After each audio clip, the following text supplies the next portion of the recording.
आपने कभी ना कभी भविष्यवाणी के बारे में तो सुना ही होगा, जिसे इंग्लिश में प्रेडिक्शन भी कहते हैं। हम लोग हमेशा से ही अपने भविष्य को जानने के लिए उत्सुक रहते हैं, लेकिन हम ये भी जानते हैं कि कोई भी व्यक्ति भविष्य के बारे में कुछ भी बहुत ज्यादा स्पष्ट या सटीक नहीं बता सकता। पर आज हम कुछ ऐसी भविष्यवाणियों की बात करेंगे जो इतनी ज्यादा सच और सटीक साबित हुई कि उन्होंने लोगों के होश ही उड़ा दिए। फिर चाहे वो दुनिया के सबसे बड़े जहाज टाइटैनिक का डूबना रहा हो या फिर बराक ओबामा का प्रेसिडेंट बनना। साथ ही साथ बोनस के तौर पर कुछ ऐसी भी विचित्र भविष्यवाणियों के बारे में बताएंगे जो कि आगे आने वाले समय के लिए की गई हैं। तो शुरुआत करते हैं पहली भविष्यवाणी से। वो साल था 1865 और तब तक हमारे साइंटिस्ट छोटी मोटी रिसर्चेस में ही व्यस्त रहते थे।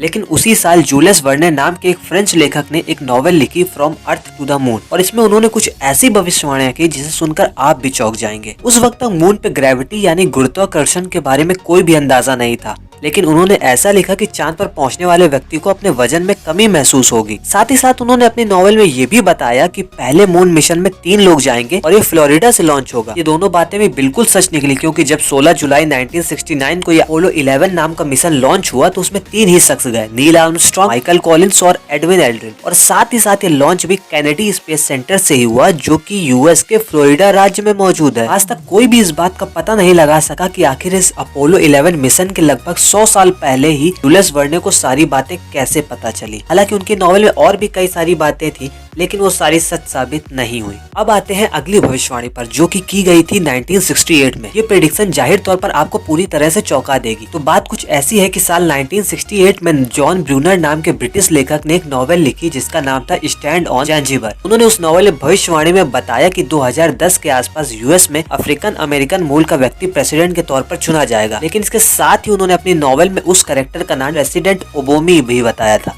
अब आज तक ये किसी को नहीं पता कि मिस्टर बराक ओबामा के प्रेसिडेंट बनने के लगभग 40 साल पहले जॉन की भविष्यवाणी मात्र कोई संजोग थी या फिर चमत्कार, क्योंकि तब तो ओबामा की उम्र महज 7 से 8 साल के बीच ही रही होगी। अगली भविष्यवाणी और भी ज्यादा रोचक होगी आप सबके लिए। ये एक अमेरिकन लेखक के ऊपर है जिनका नाम मार्क ट्वेन था। बता दें कि इनका जन्म 30 नवंबर 1835 को हुआ। इनके जन्म के समय में एक और खास बात थी कि इनका जन्म हेलेज नाम के धूमकेतु के आसमान में दिखने के 2 हफ्ते बाद हुआ था। यानी हेलेज धूमकेतु 16 नवंबर 1835 को आसमान में दिखाई पड़ा था। अब हेलेज धूमकेतु के बारे में आपको बता दें कि ये धरती में हर 75 से 76 साल के बाद देखा जा सकता है, और वो भी नंगी आंखों से। मतलब ये कि एक आम व्यक्ति अपने जीवन में 2 बार इसे देख सकता है। अब 1909 में उनके जीवन के ऊपर एक किताब लिखी जा रही थी, जिसमें उन्होंने लेखक को बताया कि अगले साल यानी 1910 में फिर से एक बार हेलेज कॉमेट धरती से दिखाई देने वाला है, और मैं उसके साथ ही इस पृथ्वी को छोड़कर जाने की भी इच्छा रखता हूँ, और अगर ऐसा नहीं हुआ तो ये मेरे लिए बहुत ही बड़े दुख का कारण होगा। और आगे की बात जानकर आपके पैरों तले से जमीन खिसक जाएगी, क्योंकि उनकी मौत भी 21 अप्रैल 1910 को ही हेलेज धूमकेतु आने के एग्जैक्ट एक दिन बाद। इस भविष्यवाणी ने भी दुनिया को पूरी तरह से चौंका दिया। यार अगले जिस किस्से की बात हम करने जा रहे हैं वो आपको सोचने पर मजबूर कर देगा। मुझे नहीं लगता आप में से शायद ही कोई होगा जो टाइटैनिक शिप के बारे में नहीं जानता होगा। ये सबसे बड़ा पानी का जहाज बनाया गया था, जो कि अपने पहले ही सफर में डूब गया, और इस त्रासदी में 1500 से भी अधिक लोगों की जान चली गई। लेकिन क्या आपको इस बात की जानकारी है कि टाइटैनिक डूबने की भविष्यवाणी उस घटना के 14 साल पहले ही हो चुकी थी। वो साल था 1898 और मॉर्गन रॉबर्टसन नाम के अमेरिकन लेखक ने एक नॉवेल लिखी जिसका नाम था फ्यूटिलिटी और द व्रेक ऑफ द टाइटैनिक। उस नॉवेल में उन्होंने लिखा था कि सबसे बड़ी शिप जो कभी नहीं डूब सकती ऐसा माना जाता था, वो अपने पहले ही सफर में एक बड़े से बर्फ के टुकड़े से टकराकर डूब जाएगी। और बिल्कुल ऐसा ही कुछ सालों बाद टाइटैनिक शिप के साथ भी हुआ। किसी को नहीं पता कि केवल संजोग मात्र था या कोई भविष्यवाणी। अब वक्त आ गया इस वीडियो के बोनस कंटेंट को आपके सामने पेश करने का, और यहाँ पर हम आपको कुछ ऐसे अजीबोगरीब भविष्यवाणी के बारे में बताएंगे जो कि भविष्य काल के लिए की गई। सबसे पहले प्रेडिक्शन जो फ्यूचर के लिए की गई वो ये कि आने वाले समय में लोगों के पास सिर्फ एक ही आंख होगी। मुझे पता है कि सुनने में आपको थोड़ा अजीब लग रहा होगा, लेकिन है बिल्कुल सच। दरअसल 1933 में लिखे गए एक लेख the face of the future में डॉक्टर थॉमस हॉल सेस्टेड ने कहा कि सदियों बाद लोगों के पास केवल एक ही आंख होगी, जो कि चेहरे के बीचों बीच, माथे के नीचे और नाक के ऊपर मौजूद होगी। दूसरी भविष्यवाणी एक स्विस के डॉक्टर फ्रैंकोइस ऑडी द्वारा 1956 में की गई। उन्होंने कहा कि भविष्य में सारी बीमारियां केवल एक ही दवाई से ठीक हो जाएंगी, और साथ ही आने वाले समय में टमाटर गोल नहीं बल्कि चौकोर होंगे। फिर मिलेंगे एक ऐसे इंटरेस्टिंग वीडियो के साथ, तब तक के लिए बाय बाय।